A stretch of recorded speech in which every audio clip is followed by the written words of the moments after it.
How's your Otakon been so far? Good. Excellent. Fine, Now, I mean, you've been doing conventions for a long time. How would, Otakon in the new venue sort of compare to previous experiences? In the older venue? Yeah. Or just in cons in general? I would say in the older venue specifically. In the older venue. Well, it's been a while since I've been there, but well, here I'm really only technically. I guess I was here last night, but I was really just here for one day. So wow, okay. So it's a full day's worth of work. Certainly much more organized than when I was here last time. It felt chaotic. I remember actually the first time I was here, I was signing autographs for hours and just kind of dumped in a room with another voice actor and had nobody to run us around. But now, obviously, that's all corrected. And, right. A new group of people in here. And so, yeah, it feels like a tight ship, but sometimes, when you get this size, not everything runs smooth. Right. So let's start with Power Rangers. Yeah. 25 years of Mighty Morphin celebrated earlier this year. If you could just sort of reflect on your time spent with that franchise and what it was like then versus what the franchise has turned into. Okay. It's pretty broad. Let's see. Well, what it was like then. Let's see. We shot in California.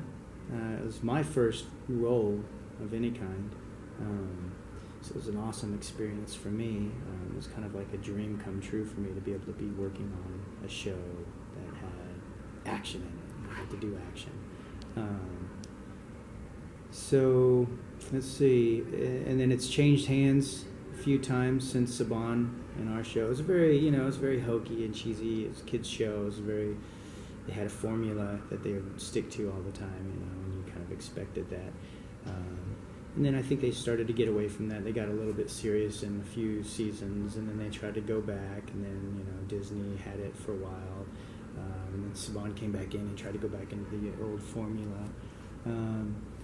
But I don't know. I don't really watch it a whole lot. I know a bunch of the people that have been in it. It's like a giant family. We always see each other at other cons. But it's I don't know. It's nice to be a part of something like that. Sure. Yeah, especially being part of the earlier, in the beginning of it all, because now they change them out. That's the other thing is we were just there until they were done with us. Right. But then now it's like every season they change out.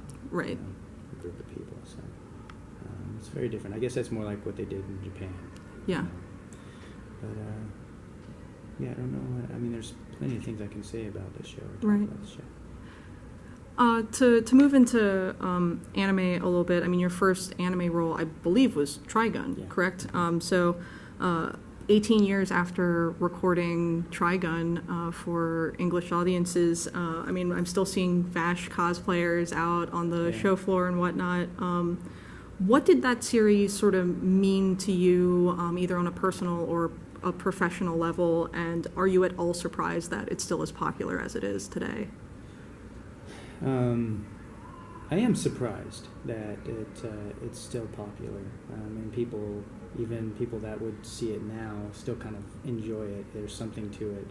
It was a great story. It was great characters. Vash was a really fun character to play. He had a good message. For me, it really kind of, it just opened the doors for me. Voiceover wasn't something that I thought was a thing. I didn't even know. It wasn't even on my radar of like, this is a career. And so, yeah, I was very fortunate to be in the right place at the right time, to be able to get asked to come audition for the role and to book it. Excellent.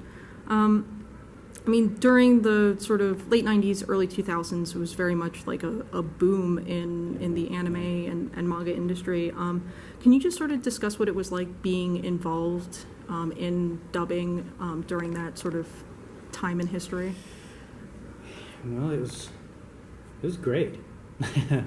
There was a lot. There was a lot there. There were a lot of companies. Obviously, now a few of them have gone under. But I wouldn't say that there's less care now, but there's definitely we had a little more time.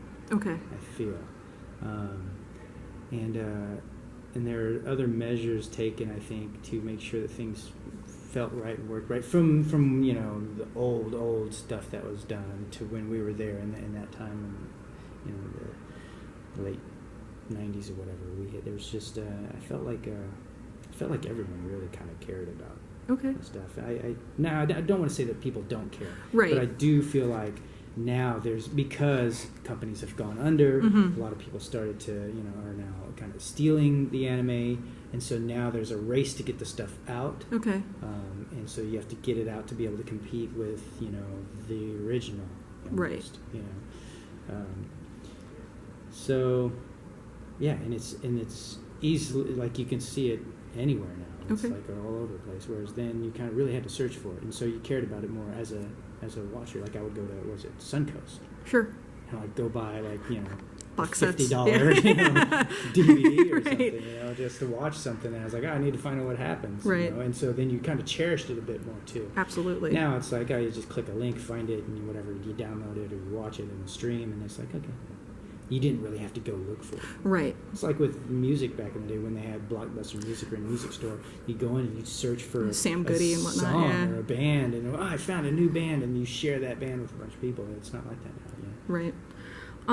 Now, more recently, you're obviously still involved heavily, but you're involved with a lot of these sort of like legendary long-running series. Digimon, Sailor Moon, JoJo's, Gundam.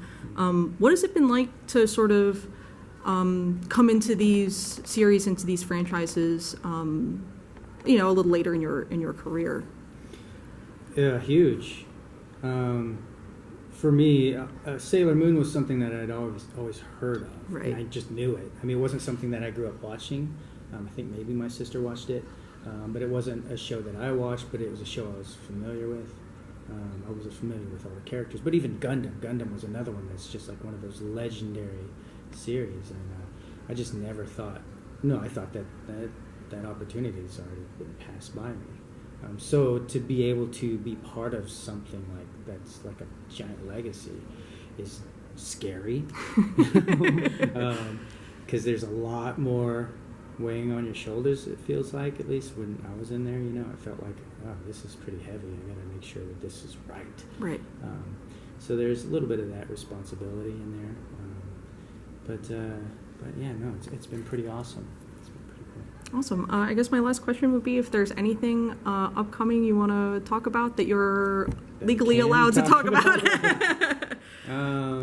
The only things I can talk about would be the Digimon stuff that's coming out.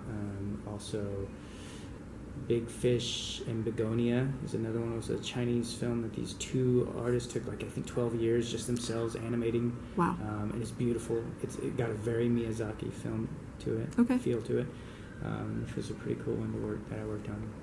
And the other thing is that I can talk about is Devil May Cry 5. Well, I can't really talk about it. I can say it's coming. Right, it's happening. I can't talk about they confirmed it. Yeah. But, and then the free stuff, yeah. The show free. Right. Yeah, that's about it. The other stuff I can't really talk about. Right, cool. Thanks for your time. Yeah, sure. You're watching the Nerdpocalypse YouTube channel. Make sure you click that button to subscribe and check out our weekly podcast where we talk about movie, TV, news, tech, and weird stories from around the internet.